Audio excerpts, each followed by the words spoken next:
I'll ask the first question. Tim, you're affiliated with David Huel, correct? Right. In Spaceship. How does what you do affiliate with David Huel in Spaceship Earth? I'm the co-founder of the organization and the co-author of the book. David was a guest lecturer, is a guest lecturer, and the future in residence at Ringling, and we've taught several classes together, and so that's how we got together and decided we needed to write the book. Okay, yeah. Great. So some other questions we have is, Battery Co-op came to Sarasota, and will businesses be eligible? Question. Okay.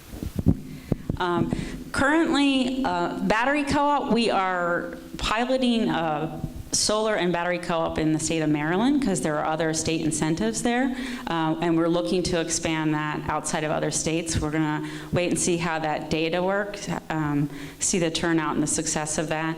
The issue currently with a lot of that battery co-op is supply and demand. So the demand is much bigger than the supply at this point, but a lot of the batteries are catching up. So we're going to wait and see on that, and we would love to bring a battery co-op to Sarasota. There is a timeline and capacity. Businesses, most of our co-ops are open to nonprofits and small businesses, and then it's really up to the installer if that qualifies in their policy and their rate structures with the co-op format. And we always give preference to homeowners in case it's a larger business or a large number of businesses in the co-op.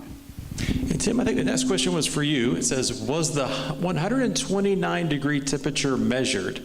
But that was in your presentation. Or where? I'm sorry, where? This was in Pakistan and Iran during a heat wave this past summer. And then along the Gulf Coast in their area was where you had the heat index of 149 degrees. Yeah. I'll ask another question. In terms of the solar power, a lot of people have the overwhelming sense of there's that old school math that a lot of people do when they price out solar for their home.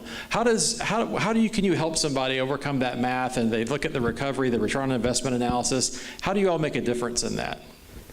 Well, the solar co-op, because it's a group purchase, it's a bulk purchase, we bring a lot of value to an installer. So that sales and acquisition portion is reduced, and we're bringing an informed body group to an installer. So we're generally seeing extremely competitive pricing through the solar co-op, but we also stress the support, the technology, and the quality equipment. So the costing, we're really helping them figure out the general costing, obviously depending on their size, but how net metering works, that basic formula, and then they can work with the installer to price out how much they want to offset in their rate of return. Excellent. A question for Christine. Christine, when it comes to the book Drawdown, this is from me, not from there, but when it comes to the book Drawdown, what do you see, what kind of advice could you give a local government to say, based on all the different things that book looked at, what can a local government do? What would you recommend that they look at first?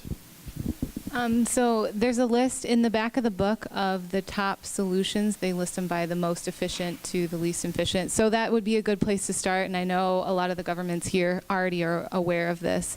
And so they're using the channels that they have locally to start with some of those solutions. But, you know, it's a group effort, and so, you know, looking at what makes sense for the governments and looking at what we can do kind of as a community, doing our part, what they can do for their part as well. Great. Oh, please, go ahead.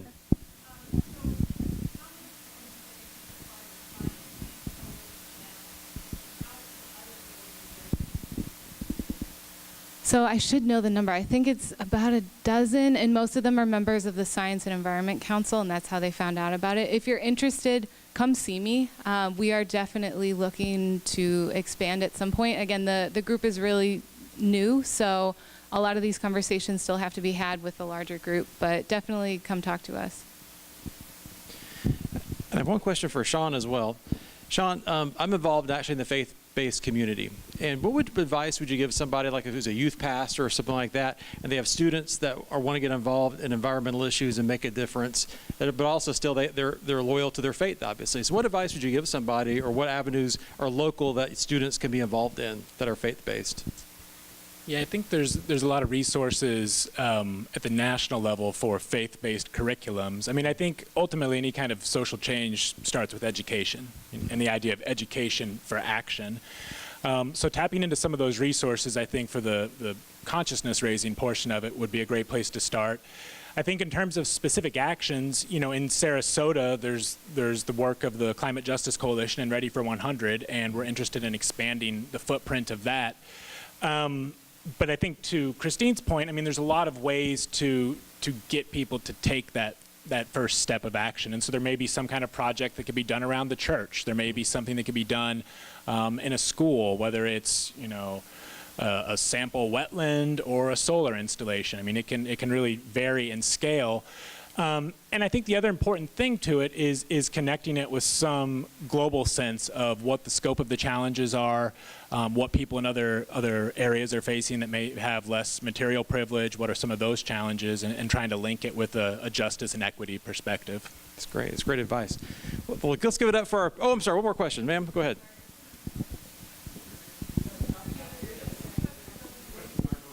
Oh, they're not? Well, let me run around. You had a question. I'll be guy running around the mic here.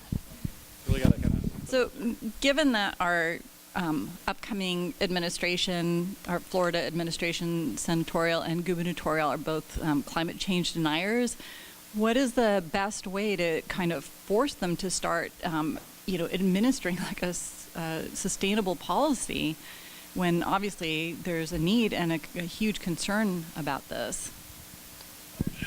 Probably everybody has some thoughts on it. I can just share mine real quick. I think we have to look at the ballot initiatives. You know, we just passed Amendment 4 in the state of Florida to restore voting rights to people with felony convictions in their backgrounds, and that passed with over 60% of the votes.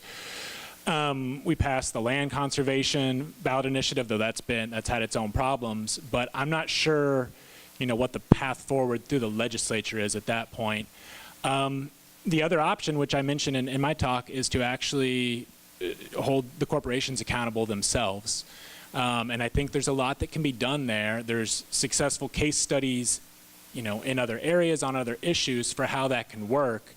But by no means is any of this going to be easy or particularly quick. It's going to require a lot of tenacity, I think, and persistence. Regarding solar, I'm wondering what efforts are being done to convert over larger organizations like condo associations that have rooftops, but it's a whole association that would have to convert over.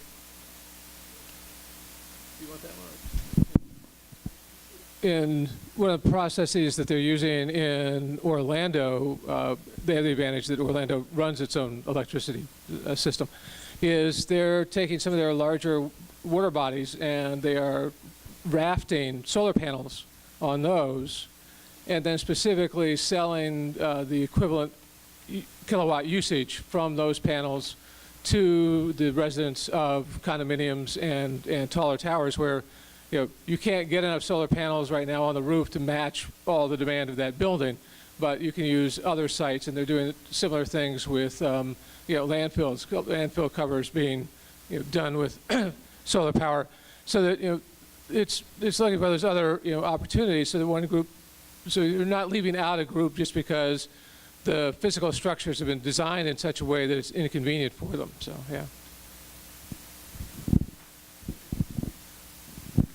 Yeah, it really varies on condos and homeowners and group structures like that.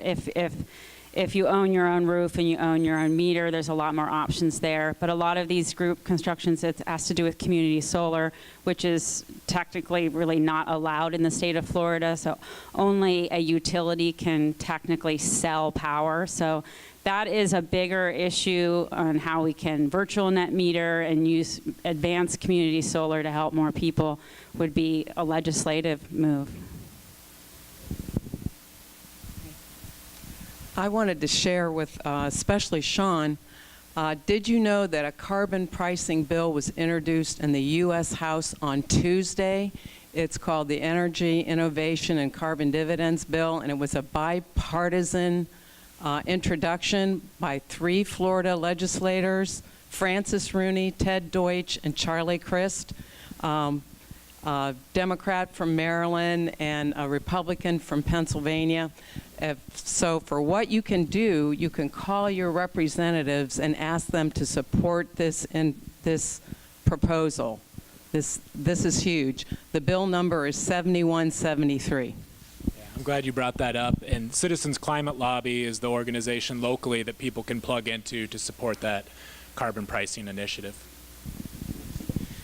We're going to have one last question here.